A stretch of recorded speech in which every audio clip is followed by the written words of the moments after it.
let's imagine what Josh Downs would look like in any other situation. I think he's a fantastic wide receiver that can also be more than just like a slot merchant. He's a great press coverage receiver. He's really good at all three levels. I think he's much more like Tyler Lockett than what some of these like kind of pop gun slot receivers. So very, very underrated. Probably the most underrated receiver in the NFL right now is Josh Downs. Young wide receivers set to make the jump to become elite in 2025. That's what we're talking about today on the RotoViz Fantasy Football Podcast. My name is Colm Kelly. I'm delighted to once again be joined by Matt Harmon as we work through some of the most exciting players, I would say, maybe some of the most underrated players as well. Yeah. You can be at that top tier and still be severely underrated. And there's one of the names today that I want to hit on that I think deserves to be, just thoroughly praised. I'll give Matt the opportunity to do that in a moment. But we talked earlier this week, going through last week's NFL news, a huge wide receiver news week. We talked the Chiefs, we talked Garrett Wilson, we talked the 49ers, and much, much more. So head on over and check that out after you finish up here today if you haven't heard it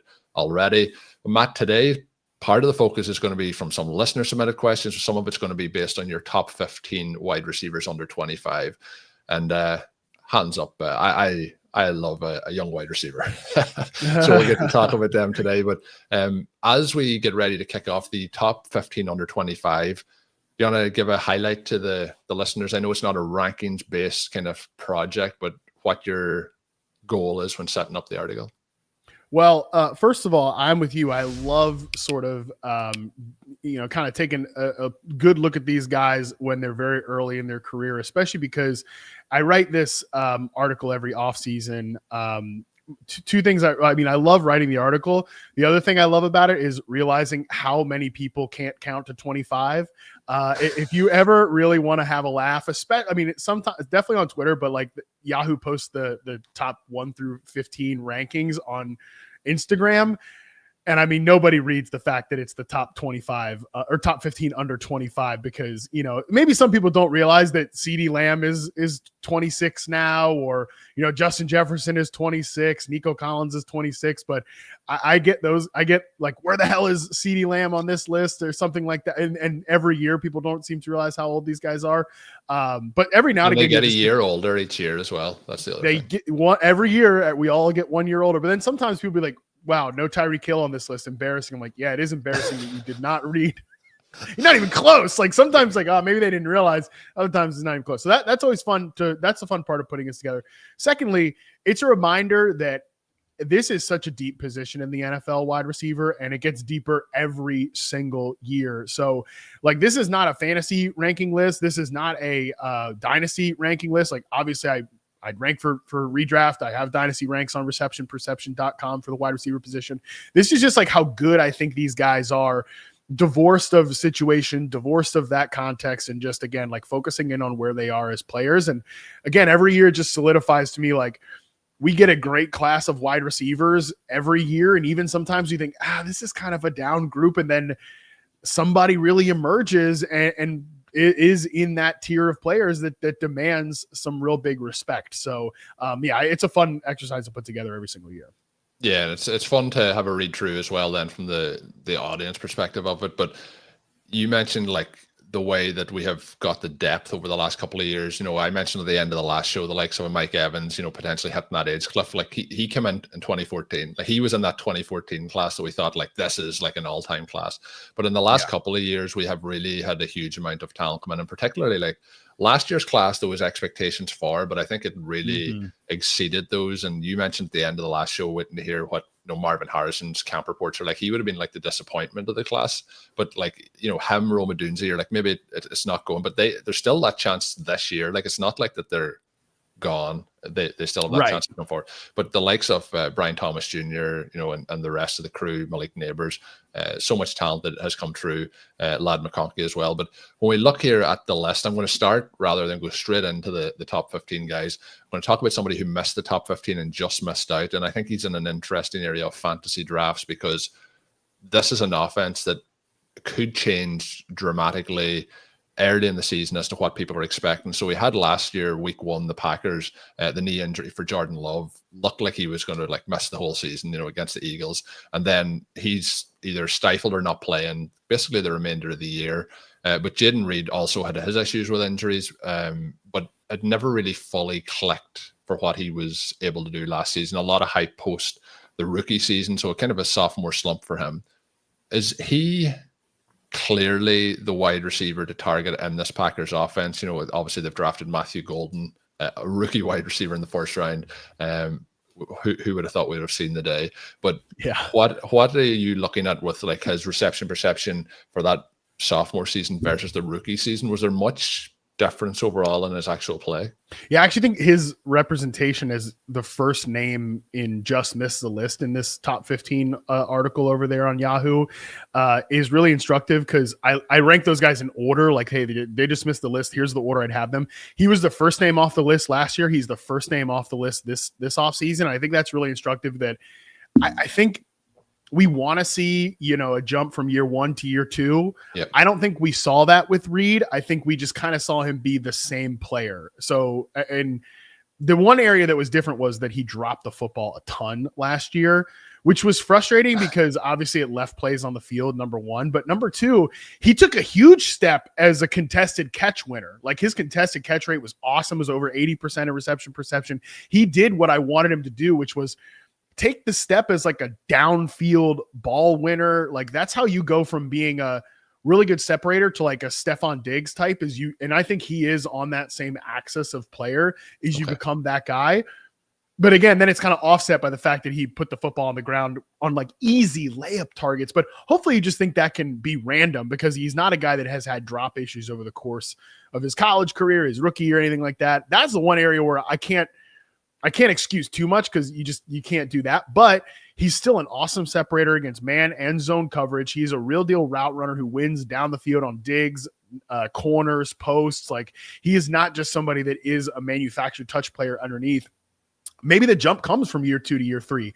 And it feels like the fantasy community kind of has him sort of pegged as this slot only guy, doesn't play in 3 wide receiver sets, which maybe that's true, but maybe there is another step there. And he is like a full-time player on offense. As you said, I think we've also sort of over-indexed on what the Packers were last year from a run-heavy perspective. I think Reed is super talented.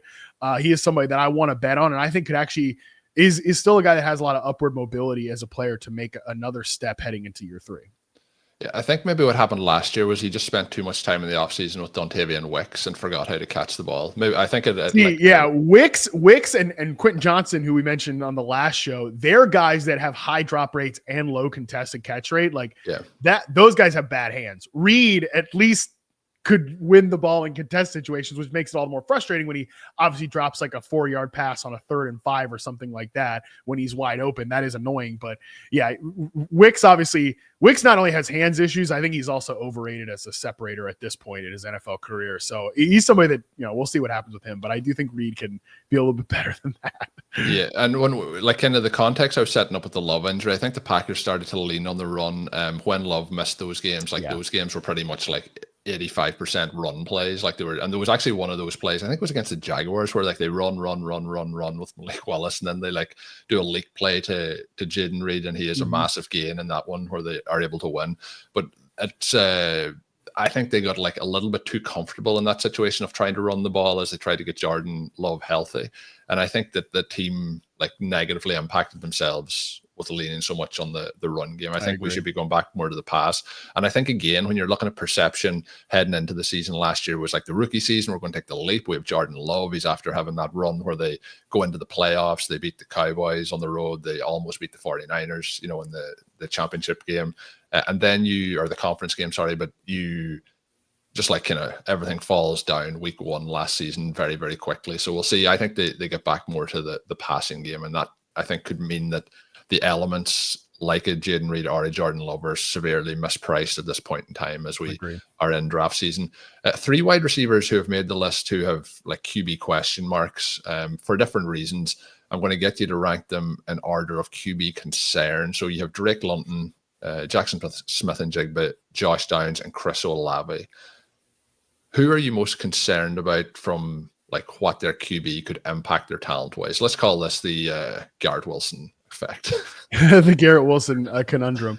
Yeah. And I think this is worth saying that, you know, bad quarterback play is not created equal. We do this a lot where it's like, oh, this guy's got a bad quarterback or whatever. It's a bad landing spot. But some bad quarterbacks can Like Jameis Winston is just he's a bad quarterback. He's not He's a a Hall of Fame fantasy quarterback though. But he's a Hall of Fame. Yeah, it's a pump and dump scam. That's what it is. Like, so he pumps up the production and then you just got to dump those players because I think it's a little bit overrated at that. Like Jerry Jeudy is a great example of this last year. He goes from like 44th in the NFL in receiving yards with Deshaun Watson under center to finishing as a top 10 player at the position. So that was all the Jameis kind of pump and dump and other guys being injured and things of that nature. So I do think though, like in terms of the actual kind of how these guys map to, young quarterbacks to these guys, I think Josh Downs is the player with the most concern just because, I think that there are negatives with both guys, Richardson or Jones. The fact that I don't even know which one it is, I think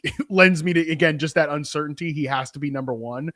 I do think that, and I don't even want to sit here and say like, man, I hope Daniel Jones wins the job so that he can pump like fake production to Josh Downs like he did to Wan'Dale Robinson, because I think that's disrespectful. I think he's definitely the best option for Josh Downs' fantasy production. I think so too. He's not the most accurate quarterback, but he is very much more accurate than Anthony Richardson. And he'll like actually get, like I think he'll get the football to like the first read, and like pretty accurate, like not accurately, but with like in the timing and the rhythm of the play. But and I think his problem, Jones, at this point is that his downfield accuracy and arm strength is kind of shot post injury, which I think is not discussed enough, but that obviously is not going to be a big problem for Josh Downs in fantasy. But I do want more for Josh Downs than like PPR scamming, or something like that, which is kind of what he'd be in line for here. So I'd say he's number one. I think number two is probably, it has to be Tyler Shuck, just with Chris Olave, just because we've never seen Shuck. We have no idea who he's going to be in the NFL. So that I think is a little bit, just again, the uncertainty there for him. But Derek Carr and Chris Olave never had good connection, never had good chemistry. And despite that, Chris Olave is still one of the most efficient receivers in the league. Like, he is a good football player. So he's somebody I've actually been drafting a lot of because I think all the uncertainty is priced in and on the upside it is. Then I think number three is Drake London. I think Michael Penix could be like a Gen Z Jameis Winston. He could kind of be that type of quarterback, but I also think he is a much better decision maker and processor than Jameis Winston is, because he reads defenses pretty well and will get to checkdowns quickly, which I think will keep him from throwing a lot of those like mind-numbing interceptions. But he also has a cannon and fits really well with Drake London in that way. I just think we need to work on the accuracy and sort of that kind of rhythmic passing that will make Drake London not just a great ceiling bet like we've seen with him and Michael Penix, but like a reliable floor guy too. Yeah, keep the offense moving. And I think there's a teardrop between, London and then the last guy, which is JSN.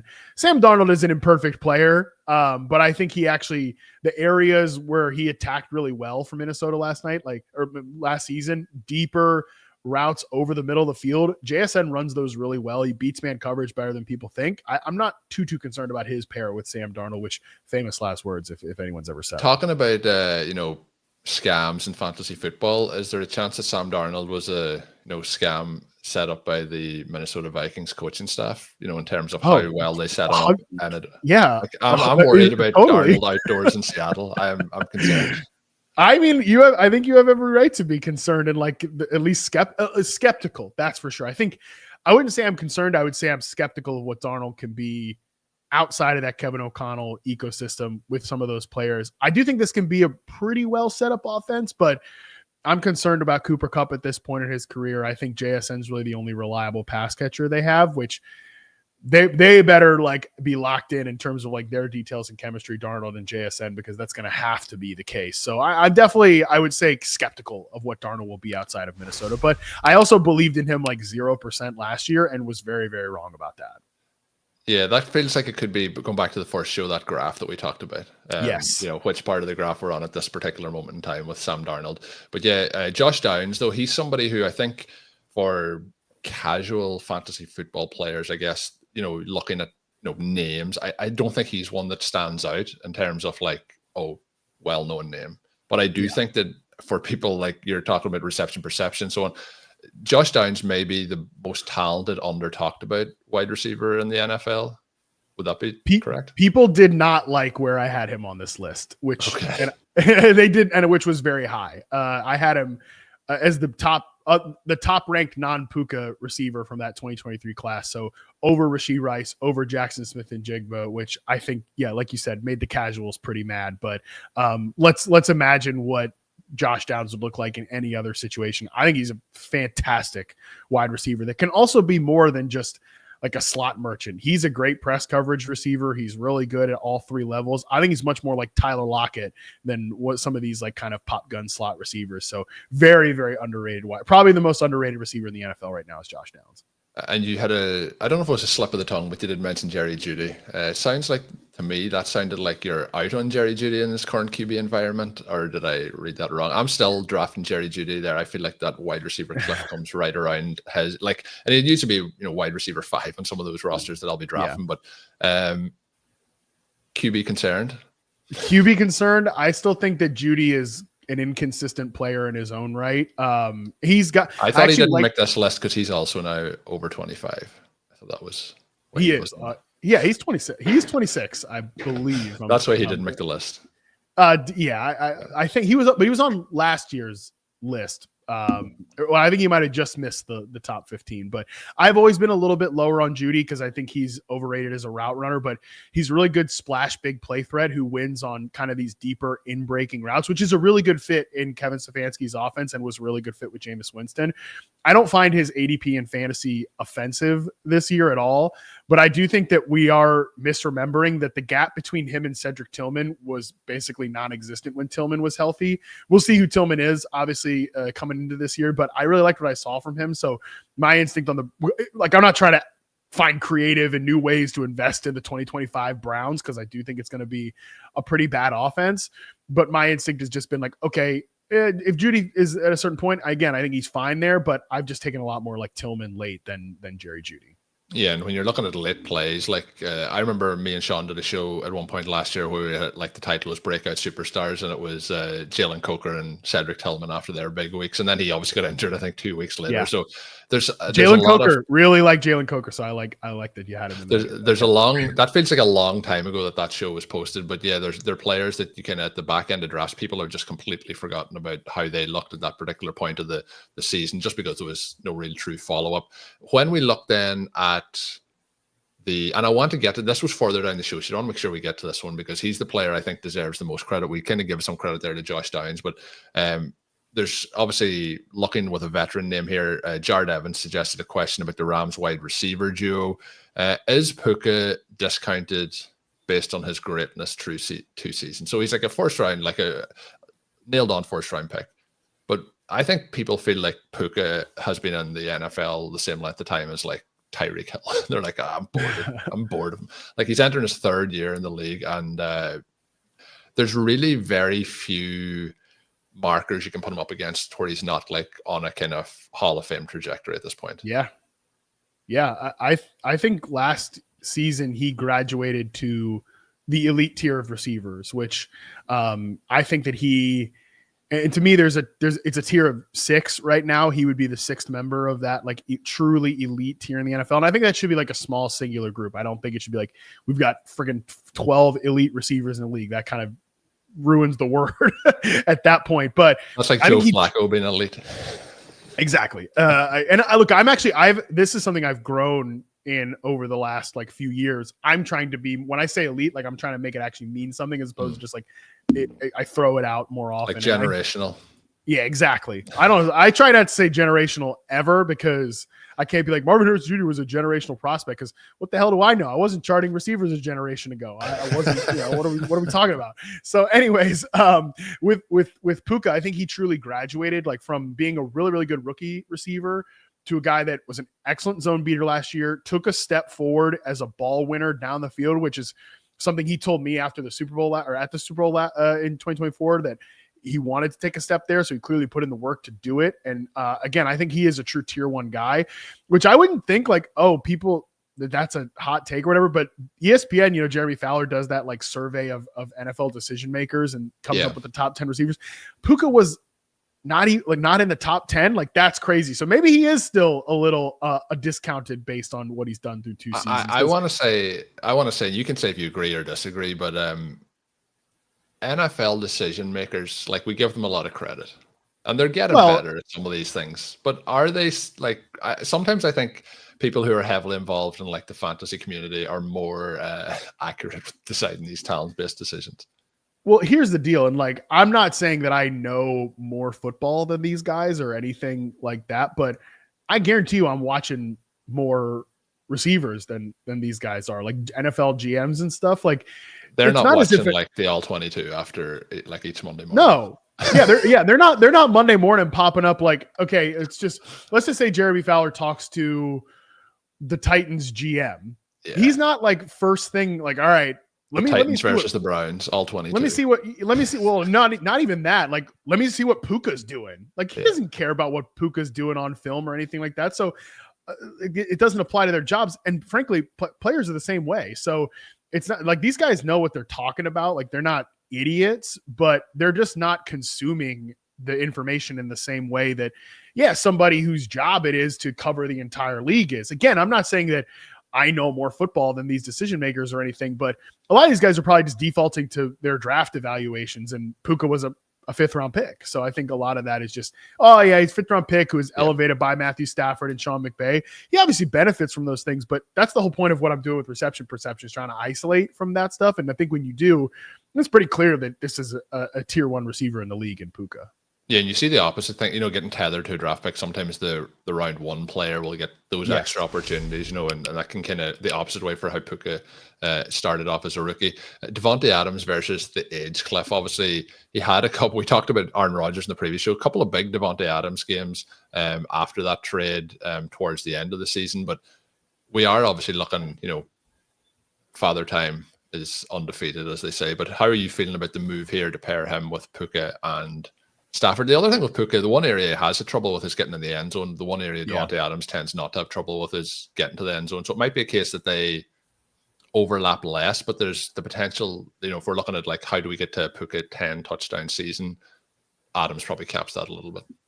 Yeah, and I also think that just at some point he's going to score 10 touchdowns because he's awesome. And like sometimes that stuff just normalizes for Puka. But with Davante Adams, for transparency's sake, I always, whenever we're talking about older receivers, I always mention that there is no pattern to me in terms of like wide receiver age cliffs or anything like that with reception perception. Like it's very, very different for every player, which I think that's intuitively makes sense. We're talking about human beings, not, numbers on spreadsheets here.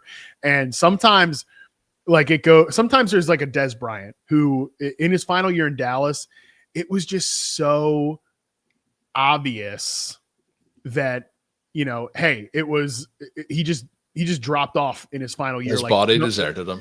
Yeah, his reception perception numbers fell off a cliff. It was obvious. It was over. It never continued after that. Sometimes there are guys like Keenan Allen who have that kind of like steady decline over the course of their like later years. And when we're talking about like a fall off for Davante Adams, there's no question that his data last season is lower than his best years. But we're also talking about his best years as probably the best receiver of the reception perception era, 2014 to current. He's still 80th percentile success rate versus man coverage player, 89th percentile success rate versus press. Like he so seamlessly slides into the X receiver role that I think this team did fill with Odell Beckham. They tried to fill it with Allen Robinson, who was another guy that there was no steady decline. It was there and then it was over for Allen Robinson. And I think that Adams probably profiles as a guy who could not be the peak Davante Adams this year, but could be a very, very good starting X receiver. So I think I'm really excited about how this duo is going to work together because I think it's going to allow them to continue to move Puka around the formation, have him do some of the design target stuff, and bring like an element to the offense. And Davante Adams is that press man X receiver that Cooper Kupp was not bringing, and really nobody successfully brought to this offense since Beckham when they won the Super Bowl. I guess I have to ask you this question. Matthew Stafford then obviously has been like a kingmaker for the wide receiver position, but each year the arm has like kind of dropped off as the season has gone on. But for these guys to hit at the ADPs that they're set at, he also has to deliver. So does that make him like a must-draft quarterback almost this season? Yeah, I think he's a good quarterback too for Superflex. He just offers like zero mobility upside at this point, which brings to the point that like, hey, hey, their offensive line has to be intact. Like the numbers for Matthew Stafford when he is not pressured versus when he is pressured, there is a huge chasm there. So Alaric Jackson having like a blood clot issue, that's on my radar at their left tackle spot. And just that's a position worth tracking because in 2022, like that offensive line fell apart. Stafford was like non-functional. And again, last year it was the numbers are very different in terms of him versus pressure versus without pressure. So that's where I think he's at this point in his career, not somebody that can shoot his way out of a bad environment as Matthew Stafford. But when the environment is good, it should be good with these two receivers. If the offensive line is good, I think this can be like a top 5 offense if the protection is right. On the top 15 list, is there anybody that, isn't maybe in that elite tier? You mentioned it kind of been 6 players deep. Is there anyone that you feel like in that top 15 that can make that leap when we're entering 2026 that you think they're truly elite? I think the 3 names that would be probably most likely to make that leap would be Drake London, Malik Neighbors, and Brian Thomas Jr. I think are the guys that are most likely to make that leap because they all bring 3-level skill sets. They're really good. They're all 3 to varying degrees, good route runners, good separators. They are playmakers as well with both the ball in their hands and down the football field in contested situations. They're guys that can line up and win an X receiver, but none of the top wide receivers, like if you just, other than Nico Collins, like that tier 1 of elite players, Nico is the only one who lines up like 80% outside and 80% on the line of scrimmage. Like none of these other guys are true, just every snap X receivers. They all, like Jamar Chase, CeeDee Lamb, Justin Jefferson, they all move around the formation. All 3 of those guys, Neighbors, Thomas, London, could be just true real deal X receivers, but they also have the skill sets to win from multiple alignments as well. So I'd say those are the 3 most likely candidates. And then there's a few other holdouts as well, but I think they're the 3 most likely. On Neighbors, how close was his rookie season to making him get into that tier? Because I feel like he's in there with what he was able to do with his carousel of QBs. It's very, very close. And honestly, all 3 of the top rookies from last year, Malik Neighbors, Ladd McConkey, Brian Thomas Jr., all 3 of those guys I think are pretty close. I think that to me, I need to see more from Brian Thomas in terms of like consistently separating against zone coverage and being like a guy that's like in the right place at the right time. But that can come easily in the second stage. I think Ladd McConkey was the best rookie on film last year between these 3 guys. That doesn't mean he's gonna be the best forever. And I do think Neighbors and Thomas offer more like size, speed, athletic upside than Ladd McConkey does. But that's not to take away anything from Ladd. With Neighbors, very, very close. I think just some tightened up the details on certain routes and certain situations, like nitpicky stuff. But I agree that he's pretty close to me. Him and Drake London, I think, are the most likely like leap candidates into tier 1 this year. And the last question I have for you is somebody who I believe is in your elite tier, who's not under 25, was AJ Brown. Is that correct? He's in your elite tier? Yep, for sure. So the question I have is, do you see a world here where the Eagles are forced more towards the pass in 2025 and we see AJ, Brown go kind of wild? I guess you could put Davante Smith into the conversation as well, but like obviously we had Hurts and Barkley last year, and that was the entirety of the offense. The defense shut teams down. They didn't need to pass the ball at all in the second half of some games. So that fantasy points tap was kind of turned off for the Eagles wide receivers in particular. I guess what puts him in your elite tier for you, and then having him in that tier and looking at how the Eagles set up for fantasy this season, is he still a priority target for you? Yeah, I mean, he's just somebody I'm going to want to take just because, again, I think when you look at like the elite tier of receivers, which to me, again, this is just NFL, not like fantasy. It's Jamar Chase, Justin Jefferson, Nico Collins, AJ Brown, CeeDee Lamb, and then Puka Nacua. Like these are the 6 guys I think we're talking about. And I think you can conceivably put these guys in pretty much any order. And I'm not going to freak out about it necessarily, but which is the whole point of a tier, right? He is the guy, AJ Brown, that goes the latest among that group. Yeah. And I think there are good reasons why, because like to your question, do you see a scenario where this is going to change? It's hard to see it on paper, right? Like, because the offensive line is still really good. The run game should still be awesome. And the defense should still be a top 5. Like there's no reason that the defense is going to fall off a cliff. I think they lose some guys like, Milton Williams, Darius Slay, and Josh Sweat, but they can replace those guys. But, to say there's no scenario where that happens, I think would also be foolish, because like chaos happens in the NFL. Stuff happens. And ultimately, I think that, if like somebody gets hurt, Jalen Carter gets hurt on defense, and the whole unit kind of, I think he's the most important player, like starts to take a step back, or, Saquon Barkley gets banged up, God forbid, because he touched the ball so much last year, then they have to go just a little more pass heavy. Yeah. AJ Brown still has all the talent as a full field dominant receiver to be like the wide receiver 1 overall. That is within the range of outcomes, just because he's so good at football. Yeah. He has been somebody who's been extremely efficient throughout his career, but he just, again, we're talking about offensive situation. We talked about it with Josh Downs. AJ feels a little bit to me like if he was in that different offensive situation, we could have a much higher ceiling. But we want that to work for him at the Eagles this year, to have another fun fantasy year, because we want to see these guys crush in those situations. Totally. Matt, as we get ready to close out, I really appreciate the time you jumping on. You have mentioned reception perception, and you mentioned the Yahoo forecast and stuff that's coming up. But take the floor again, let the listeners know where to check out. Well, I really appreciate it. I'm glad we got to chop it up here. If people want to check out receptionperception.com, we have 3 tiers of subscriptions. So a little bit of something for everybody there. I'm going to be putting up new profiles every week from the end of July to the start of week 1. So there's already a ton of players up there. There's going to be even more by the time the season gets kicked off, and like redraft season gets rolling in earnest at the end of August. And then, the Yahoo Fantasy Forecast is 5 days a week starting August, and will be that way through your fantasy football championships. So I would love if people subscribe to that. Check it out on YouTube. The new Yahoo Fantasy YouTube page should be live. If it's not live right now, it will be live very shortly. So people can check it out there.